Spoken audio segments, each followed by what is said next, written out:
cutter on the federal level who is now facing a slew of similar attacks. We welcome back to Scoreboard Republican Congressman Michael Grimm of New York. Good to see you, Congressman. Good to see you. So is the Marine going to back down? Absolutely not. It's not in my nature. It's not in our DNA. Marines move forward.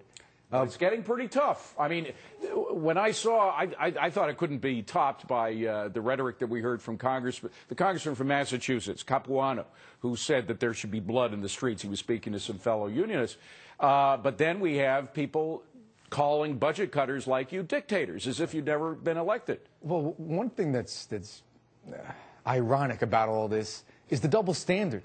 If Republicans asked for blood in the streets, can you imagine the media would be going wild? It would be the worst thing in the world. We'd be vilified. But when the left does it, it's okay. It's acceptable. Here's the bottom line. We are addicted to spending in this country. The amount of debt is jeopardizing our future generations, the opportunity to have the American dream, to have opportunity, and it is weakening our national defense. This is not even, shouldn't even be a discussion anymore. But even without going on to blood in the streets and doing what the Democrats are doing, you are getting vilified. There are these robocalls that are going out, and I don't think we have a recording, but I'm going to just put up on the screen for our viewers the kind of things. This is these callers that automatically call up. It's a recorded voice, and one of the things they say is, if Michael Grimm has his way, more cops will be out of a job and our streets will be less safe, threatening our communities. Call Representative Michael Grimm at whatever number it was and tell him to cut taxpayer subsidies for big oil, not the cops that keep our streets safe. Are these having any effect? Well, no, because the other problem with it is they don't even take the time to get their facts straight. Had they done even the slightest bit of research, they would have known that Anthony Weiner, DeFazio, and Grimm put in an amendment to the CR to refund the cops. The CR is the continuing resolution, right. but the folks receiving the phone calls, they don't know this. Which passed, by the way. Our amendment passed to put that money back in, including another amendment that I voted for against my party for the firefighters. So they don't even have their facts straight. They're simply going out there to do what they always do, and that's confuse people. There are seniors that believe that this bill is going to take money away from Social Security. It's the administration of Social Security that we're cutting, and believe me, it needs to be cut. There's a lot of fat that needs to be trimmed. Now, we've seen what happened with Governor Christie. The attacks kept coming hard and strong. He kept standing up to him. I don't know if he was a Marine, but he was a tough prosecutor. But he stood up to him like a Marine, and his poll numbers went up. Well, his poll numbers are getting stronger. Could the same happen to the folks in the federal government? Yes, I believe it can. And just for the record, I was undercover in a case under Chris Christie when he was a U.S. attorney. Oh, you were working as an FBI agent for him when he was U.S. attorney. I worked as an FBI agent in undercover status out of a Newark case. Was that a white-collar crime? It was public corruption. I was bribing politicians. So I was putting dirty politicians in jail with the help of Governor Chris Christie. But, yes, I believe that the people of the United States have figured out that this does not work. Spending, borrowing, it's got to stop. We're borrowing and spending. We're out of control. The reality is someone has to stand up and finally do what needs to be done. Someone has to be an adult.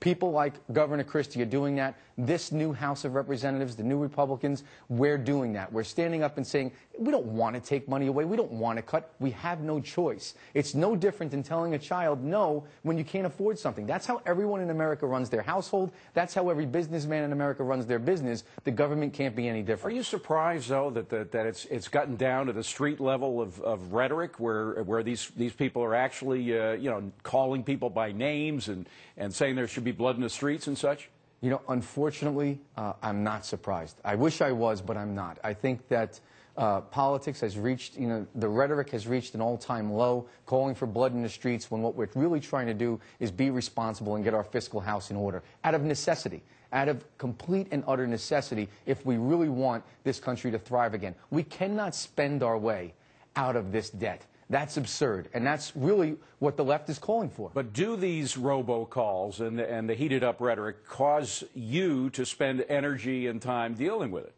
You know, I once said this as an FBI agent. A good defense attorney made me a better FBI agent, a better investigator, because I knew I was going to have to go to court and be able to prove everything that I investigated.